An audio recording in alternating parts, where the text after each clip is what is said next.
महाराज जी के साथ थे तो हम तो ऐसे लगाते थे भस्म के त्रिपुंड, जैसे हमारे सब ये बटुक लगाते हैं। और महाराज जी ऊर्ध्वपुंड लगाते थे। तो हमने महाराज जी से पूछा, महाराज जी हम कैसा तिलक लगावें? तो महाराज जी हंसने लगे। अरे बोले, तिलकम तु यथा रुचि, जैसी रुचि हो। फिर कि नहीं आप बताइए, अब तो आपके साथ रहेंगे, कैसा तिलक लगाना है? तो महाराज जी हंसने लगे, बोले देखो हमसे क्या पूछते हो, अपने माथे से पूछ लो।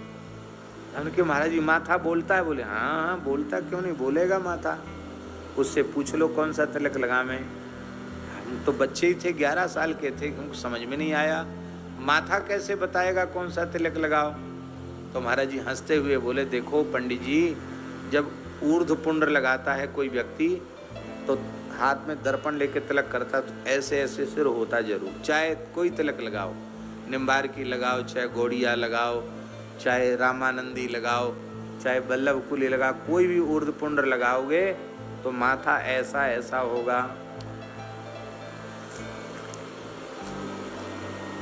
त्रिपुंड लगाओगे तो ऐसे ऐसे होगा।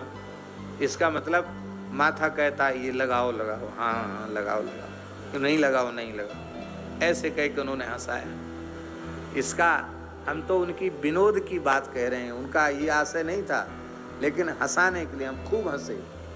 फिर हमने कहा महाराज जी तो माथा बोलता है तो आप ही लगा दीजिए। बोले नहीं नहीं, दीक्षा देंगे तब लगाएंगे। हमने कहा नहीं महाराज जी अब हम तो लगाना जानते नहीं, आप लगा दीजिए। तो सबसे पहले पूज्य गुरुदेव ने, मुड़ारा नामक गांव था, उसमें सबसे पहले हमारे मस्तक पर उन्होंने अपने कर कमल से, अपने बचे हुए चंदन से ही सबसे पहले ऊर्ध्वपुंड किया। तब से दास मस्तक पर ऊर्ध्वपुंड धारण कर रहा है। तिलक के बिना मस्तक की शोभा नहीं। ऊर्ध्वपुंड की महिमा है, त्रिपुंड की भी महिमा है।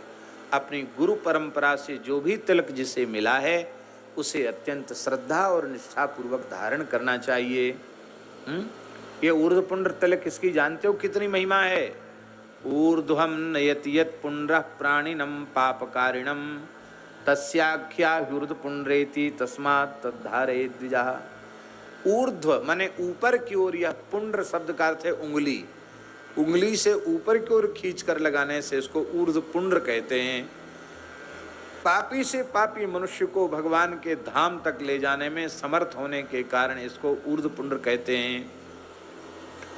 तस्याख्या ऊर्ध्वपुंड्रेति तस्मात् तद्धारयेत् द्विजः, इसलिए इसको ऊर्ध्वपुंड कहा गया। ऊर्ध्वपुंड्रधरो मर्त्यो म्रियते यत्र कुत्रचित् स्वपाकोपि विमानस्थो मम लोके महीयते। ऊर्ध्वपुंड्रधारी, ये स्कंद पुराण का श्लोक है।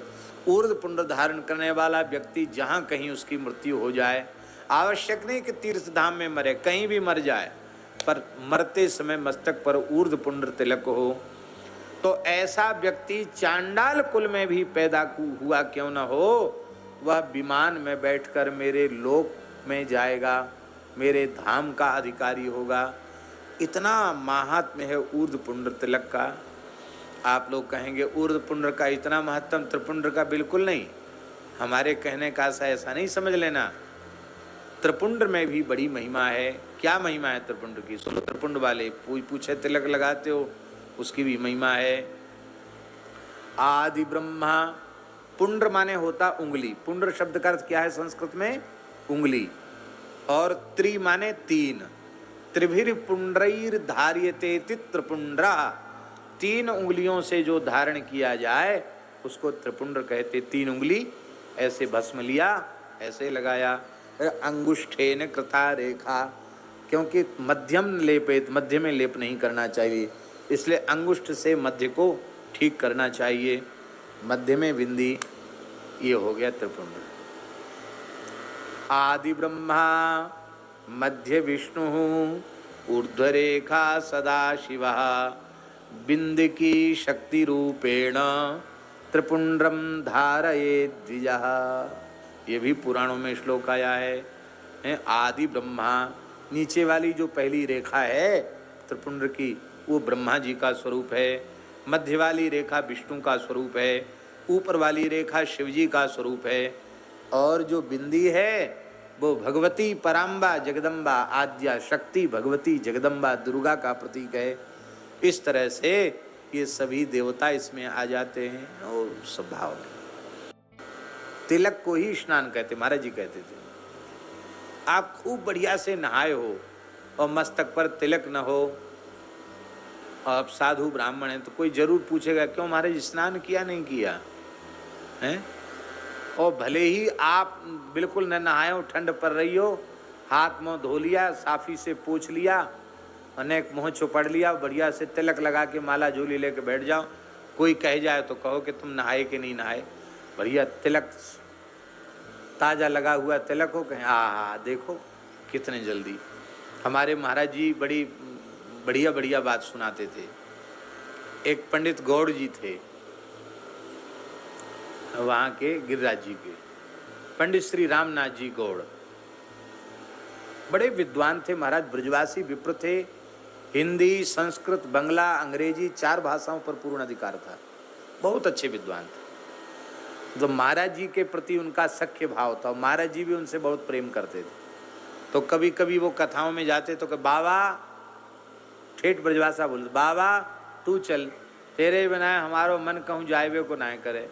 तो महाराज जी कहते ठीक है, फुर्सत होती तो महाराज जी भी चले जाते, कथा सुनते, उनके संग रहते पंडित गौड़ जी। तो फूस के महीना में गोविंद देव जी जयपुर में गंगा मंदिर में रुके, गंगा मंदिर है ना जो गोविंद देव जी के मंदिर में, और सवेरे 5 बजे से ही सत्संग का समय, और भयंकर ठंड पड़ रही। तो पंडित गौड़ जी बोले बाबा तिलक कोई स्नान कहे हैं, अभी तक ठंड में हम पे नहायो तो जाएगो नहीं, हम बड़े बूढ़े हैं, कंडा कट जाएंगे।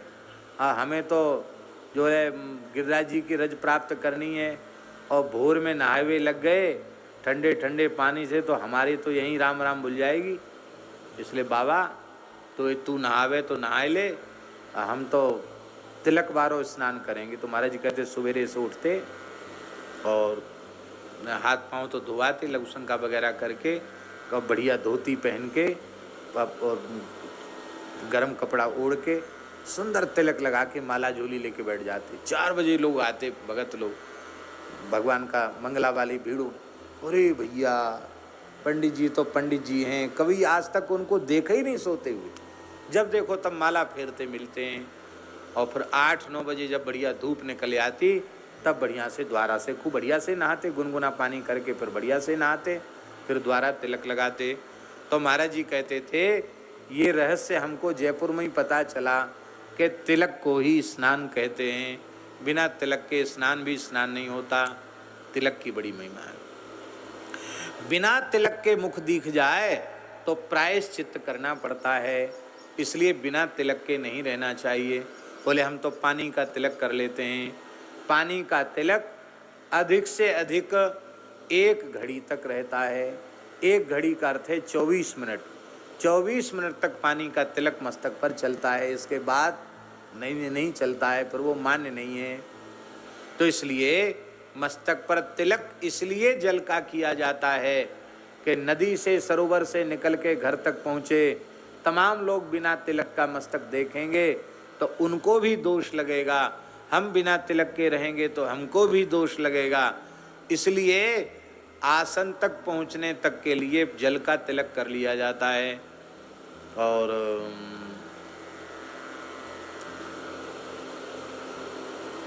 त्रंकुमाली एक जगह है, त्रंकुमाली श्रीलंका में, जहाँ राम जी ने भगवान शिव को स्थापित करके रावण वध का प्रायश्चित किया था। श्रीलंका में बड़ा अच्छा समुद्र है, वहाँ का जल बड़ा अच्छा है, वहाँ हम लोगों ने नहाया, स्नान किया। तो महाराज जी बोले, रमणीति वाले महाराज जी बोले कि आपका तिलक स्वरूप का सामान कहाँ गया? हमने कहा वो तो गाड़ी में है, गाड़ी दूर खड़ी थी, और वो सामान तो वहाँ जहाँ रुकेंगे वहाँ जाके तिलक लगाएंगे। महाराज जी बोले इतने लंबे समय तक आप बिना तिलक के रहेंगे, ये तो अच्छा नहीं है। तो उनके पास चंदन और वो रहता है रोली, तो वो तो तुरंत खींच लेते हैं तिलक। फिर उन्होंने हमको तिलक बोले लो ये चंदन हमारा ले लो, ये रोली ले लो। फिर हमने कहा महाराज दर्पण नहीं है। तो बोले अच्छा मैं लगाता हूँ, बढ़िया तो मुझसे लगाते नहीं बनेगा, जितना अच्छा आप लगाते हो, लेकिन चलो मैं कोशिश करता हूँ। तो उन्होंने अपने हाथ से सुंदर तिलक, तो कहा और सामान छूटे तो छूटे, पर तिलक तो अपना स्वरूप है। तिलक का सामान सदा साथ रहना चाहिए। तिलक की महिमा। ऊर्ध्वपुंड विहीनस्य श्मशान सदृशम मुखम, मुखम तस्य विलोक्यैव ह्यादित्यम तु विलोकयेत्। बिना तिलक का मस्तक दिख जाए तो सूर्य नारायण का दर्शन करके प्रायश्चित करना चाहिए। इसलिए मस्तक पर तिलक अनिवार्य है, सबको तिलक धारण करना चाहिए। राम जी अपने ललाट पर बड़ा सुंदर शुभ्र तिलक धारण करते हैं।